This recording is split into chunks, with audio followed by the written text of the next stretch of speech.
여러분, 해외에 납치돼서 강제로 일을 한다. 누구는 과거에만 일어나는 일이라며 현 시대에 그런 게 어딨냐고 질타하고 있습니다. 하지만 최근 떠오르고 있는 청년 캄보디아 납치 사건, 이제 막 20살 성인이 된 청년들을 고수익 알바와 용돈을 준다는 유혹으로 캄보디아로 불러내 강제로 노동을 시키고 있습니다. 21세기에 일어난다고 하기엔 너무나 믿기지 않는 상황. 하지만 지금 이 영상을 보고 있는 시간에도 캄보디아에 납치된 청년들은 강제 노역을 하고 있습니다. 그런데 이 사회적 이슈를 예언한 한 만화, 심슨 가족은 이번 캄보디아 납치 사건도 놀라울 정도로 정확하게 예언하여 현재 한국에서 난리가 난 에피소드가 있는데요. 여러분들에게 공개해드릴 심슨의 캄보디아 납치 예언, 심슨의 예언으로 구독자 여러분들과 빠져보도록 하겠습니다. 예언이 시작된 건 심슨의 과거 에피소드, 이야기의 시작은 평화롭게 시작됩니다. 심슨 가족의 주인공, 호머 심슨은 평범한 회사원이자 가정적인 아빠였습니다. 하지만 어느 날 그는 작은 호기심으로 블로그를 개설하죠. 처음엔 단순한 일상이었습니다. 먹은 음식, 가족 이야기, 회사 생활 같은 평범한 글들. 하지만 점점 그는 세상의 어두운 면을 파헤치기 시작했습니다. 정부의 음모, 감춰진 비밀, 통제되는 미디어. 그리고 어느 날 그는 진실에 너무 가까이 다가갑니다. 다음 날 아침, 호머는 사라졌습니다. 눈을 떠보니 낯선 섬, 하얀 건물, 무표정한 사람들, 같은 옷을 입은 군중. 모두 말이 없고 단 한 사람도 웃지 않았습니다. 호머가 살펴본 그곳은 일종의 실험장이었습니다. 세상에 위협이 되는 자들을 모아 강제로 노동시키며 감시하는 섬 감옥. 호머는 매일 정해진 시간에 일어나 정해진 일을 해야 했습니다. 그리고 밤마다 그날의 행동이 평가받았습니다. 도망칠 수도 없었습니다. 바깥은 끝없는 바다, 감시 카메라는 그를 따라다니고 심지어 대화조차도 통제되고 있었죠. 심슨은 이 장면을 통해 묘한 메시지를 남겼습니다. 자유를 잃은 인간, 시스템의 부품으로 살아가는 사회에 대한 경고였던 거죠. 놀라운 건 이 장면이 지금 현실 속에서 소름 끼치게 비슷하게 재현되고 있다는 겁니다. 최근 캄보디아, 수많은 한국인들이 고수익 일자리라는 말에 속아 SNS 광고를 통해 해외로 향했습니다. 하지만 그들을 기다리고 있던 건 사무실이 아닌 감금된 작업실, 회사원이 아닌 무장 경비원이었습니다. 휴대폰은 압수되고 잠은 하루 4시간 남짓, 거부하면 폭행, 신고하면 고문, 탈출하려 하면 총으로 위협당합니다. 그들은 하루에도 수백 건의 전화를 걸며 보이스피싱을 강요받았습니다. 말 그대로 디지털 감옥 속의 강제노동. 한 피해자의 증언에 따르면 처음엔 진짜 회사인 줄 알았지만 도착하자마자 여권을 빼앗겼고 그날부터는 내 인생이 사라졌다라고 했죠. 이건 단순한 범죄가 아닙니다. 사람이 시스템에 삼켜지는 구조, 인간을 데이터로 착취하는 사회의 축소판이죠. 그리고 이 모든 건 20년 전 심슨이 이미 경고했던 겁니다. 호머가 탈출을 시도할 때마다 감시자들은 그를 세뇌시키거나 가짜 뉴스와 이미지로 정신을 조작했습니다. 그가 보는 세상은 완전히 조작된 현실이었죠. 이 부분은 지금의 AI 감시, 딥페이크, 디지털 노예화와 완전히 겹칩니다. 우린 현실을 보고 있다고 생각하지만 사실은 누군가가 설계한 프레임 속 정보에 둘러싸여 있죠. 심슨은 단순한 코미디가 아니었습니다. 그 안엔 인간 사회의 구조, 자유의 본질, 통제의 메커니즘이 담겨 있었죠. 호머는 그저 웃기는 캐릭터가 아니었습니다. 그는 현대인의 상징이었습니다. 자유를 잃은 채 시스템에 종속된 인간, 그리고 그걸 일상이라 착각하는 우리 모두의 모습. 지금 이 순간에도 현실의 호머 심슨들은 세계 곳곳의 어둠 속에서 갇혀 있습니다. 그들의 감옥은 철문이 아닌 와이파이와 CCTV입니다. 심슨이 던진 질문은 여전히 유효합니다. 진실을 모르면 속고 진실을 알면 잡힌다. 결국 선택은 우리에게 달려 있습니다. 보이지 않는 감옥을 인식하는 순간 비로소 인간은 자유로워질 수 있습니다. 하지만 그걸 깨닫지 못하면 우린 이미 그 섬에 갇힌 또 다른 호머일지도 모릅니다. 하지만 심슨 예언은 여기서 끝이 아닙니다. 제가 소개해드린 예언뿐 아니라 심슨의 예언은 총 300개가 넘을 정도로 미국 최장수 프로그램으로 불리는 만큼 수많은 예언을 이미 선보인 바가 있습니다.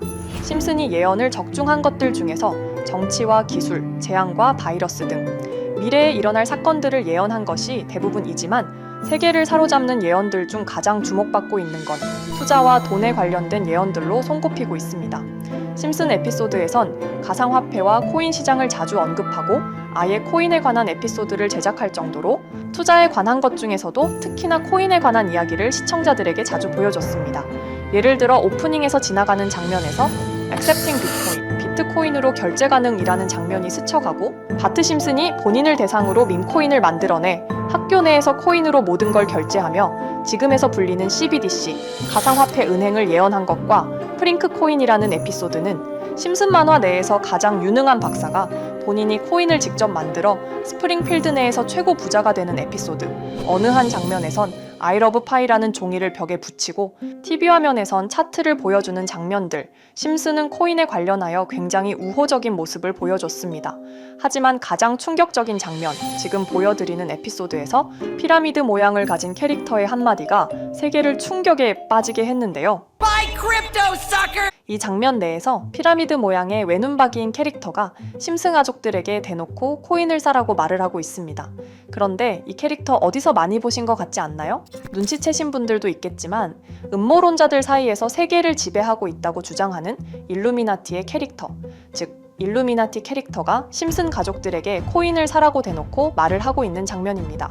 이 장면은 단 3초의 시간밖에 흐르지 않았지만 이 3초의 시간은 많은 음모론자들에게 심슨 작가도 일루미나티 일원 중에 한 명일 것이다. 심슨이란 익숙한 캐릭터를 통해서 그들이 짜놓은 계획을 자연스럽게 실행시키려고 한다는 주장들이 해외 커뮤니티에서 엄청난 지지를 받게 됐습니다. 단순히 웃어넘길 내용은 아닌 게 심슨에서 나온 정보들은 실제로 우리에게 돈이 되는 경우도 굉장히 많은데요. 심슨을 보고 투자를 따라한 사람들이 막대한 수익을 본 적도 있으며 심슨으로 만든 밈코인은 6만 프로가 오를 만큼 심슨을 단순히 시청만 하는 게 아니라 심슨을 투자로 이용한 사람들은 실제로 막대한 수익을 거둬들였다는 거죠. 그래서 해외에선 심슨 에피소드를 정주행하며 심슨이 막연하게 흘린 투자 정보를 찾는 모임도 생겨났습니다. 그래서 여러분들에게 보여드릴 건 바로 이건데요. 다시 아까 그 장면을 자세히 찾아보면 심슨 가족들과 같이 있는 이 인물은 북유럽 신화에서 등장하는 토르의 동생이자 장난과 속임수이신 로키, 그리고 로키가 캐릭터를 소개하는 장면에선 총 5가지 캐릭터가 나오고 있죠. 첫 번째는 거미처럼 생긴 캐릭터에 파라오 같은 문양이 있죠.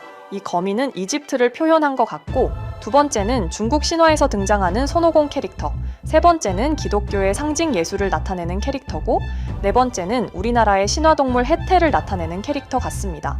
수많은 음모론자들은 이 장면을 단순히 보여준 것이 아닐 거다. 다른 상징적인 인물이나 캐릭터도 있는데 굳이 손오공, 예수, 해태 이런 캐릭터를 일부러 등장시킨 이유가 있을 거라고 생각했습니다.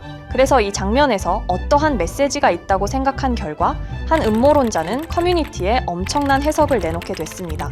이집트와 손오공, 예수와 해태, 그리고 일루미나티 캐릭터가 코인을 사라고 말하는 모습. 그렇다면 이 캐릭터들은 어떠한 코인의 특징을 내놓은 것이다. 이런 결론이 나오게 된 겁니다. 그런데 이 분석은 심슨을 보는 시청자들을 경악하게 했습니다. 이 에피소드가 방영된 날짜는 2020년 9월, 그리고 9월 이후부터 여기 있는 캐릭터들과 관련된 코인들이 하나둘 차례대로 떡상하기 시작했기 때문인데요. 먼저 첫 번째 코인은 이집트의 대표적인 상징, 스핑크스를 모티브로 한 이집트 캣 코인입니다. 이 코인으로 해석이 된 이유가 해외에선 거미를 표현할 때 비밀과 함정으로 표현하는 경우가 많습니다. 파라오의 무덤, 피라미드에는 엄청난 함정과 비밀이 숨어져 있죠. 그런데 이 피라미드를 지키는 건 모두들 알고 계시는 스핑크스입니다. 그래서 이 모든 걸 종합했을 때 이것과 연관이 있는 코인은 스핑크스 코인밖에 없었고 그 예측은 정확히 들어맞았습니다. 심슨이 방영된 지 3년 후에 스핑크스 코인은 엄청난 상승을 보여줬습니다. 2024년에 무려 3000%가 넘는 상승률을 보여준 것인데요. 당장 이것만 보면 단순한 끼워 맞추기고 우연이라고 생각하시죠. 하지만 다음으로 나왔던 캐릭터, 손오공을 모티브로 한 손오공 코인은 이게 우연이 아니라는 걸 증명하듯이 스핑크스 코인이 오른 지 6개월 뒤에 56만 프로의 상승, 스핑크스 코인과는 비교도 안 되는 엄청난 수익률이 나와줬던 겁니다. 그리고 다음은 기독교를 상징하는 예수를 상징한 캐릭터. 그런데 이 예수와 관련된 코인들 중 엄청난 상승 소식이 없자 지금까지 추리했던 모든 내용들은 물거품이 되는 것 같았지만 이 코인 하나가 손오공 코인을 다음으로 엄청난 상승을 보여주게 됐습니다. 보통 하나님의 어린 양이라고 하며 기독교를 상징하는 동물 중 양을 모티브로 한 코인, 고트 코인이 등장하게 됐고 이 코인은 무려 12,000%의 상승률을 보여주게 됐습니다. 그런데 지금까지 보여줬던 걸 종합해보면 한 가지 수상한 공통점이 나오게 되는데요. 동물과 관련된 코인, 그리고 밈코인, 즉 밈코인과 동물에 관련된 코인들이 차례대로 엄청난 상승을 보여주고 있다는 겁니다. 그렇다면 마지막으로 남은 캐릭터, 해태와 관련된 코인은 어떤 게 있을까요? 아직까지 해태와 관련된 코인들 중에선 엄청난 상승을 보여준 코인은 없습니다. 그런데 해외 커뮤니티에선 다음으로 상승할 코인은 분명히 해태와 관련이 있는 밈코인일 것이다 라는 주장. 이 주장은 커뮤니티에서 순식간에 퍼지면서 심슨이 말하고 있는 해태와 관련된 밈코인을 찾기 시작했고, 어느 한 네티즌은 굉장히 유사한 코인을 찾게 됐습니다. 지금 보시는 코인이 해태와 관련된 코인 중 크게 상승할 가장 유력한 후보인데요. 코인을 자세히 살펴보면 아직까지 크게 상승한 기록도 없고, 지금 차트는 굉장히 우상향을 그리면서 올라가고 있습니다. 그런데 아마 유튜브에 영상이 올라갈 때는 이 정보들은 전부 모자이크 처리가 돼서 올라갈 텐데요. 모자이크 처리를 안 하고 올리니까 유튜브에서 영상을 자체적으로 차단을 시키더라고요. 그래서 일단 모자이크 처리를 해놓긴 했지만 심슨이 말해주는 마지막 코인, 우리 구독자 여러분들하고 당연히 공유해야겠죠. 그치만 아무나 공유해드릴 수는 없습니다. 제 채널 구독해주시고 시청해주시는 분들에 한해서만 종목 공유해드릴 건데요. 지금 상단에 보이시는 번호 010-2764-5966 여기 번호의 문자로 구독자라고 보내주세요.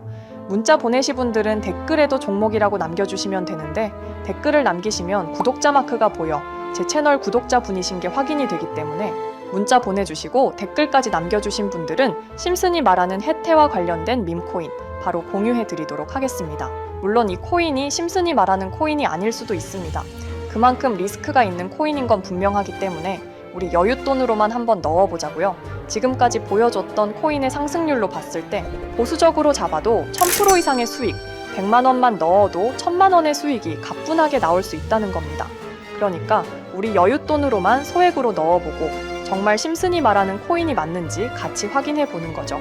제가 말하는 내용들은 전부 다 단순한 끼워 맞추기일 수 있습니다. 하지만 심슨이 지금까지 보여줬던 엄청난 예언 적중률, 심슨의 예언을 좋아하시는 분들이라면 제가 말하는 내용들 충분히 믿음이 가실 겁니다. 그리고 만약 제가 보여드렸던 내용들이 적중을 하게 된다면 더 이상 심슨은 단순히 재미로 보는 만화가 아니라 정말 세계를 조종하고 있는 비밀 조직이 만들어낸 미래에 대한 계획서라는 주장도 맞아 떨어지게 되겠죠. 그럼 오늘 영상은 여기에서 마무리해 보도록 하고, 저는 다음 영상에서 더욱 재미있는 내용으로 돌아와 보도록 하겠습니다. 지금까지 시청해주신 분들, 저는 다음 영상에서 찾아뵙도록 하겠습니다. 감사합니다.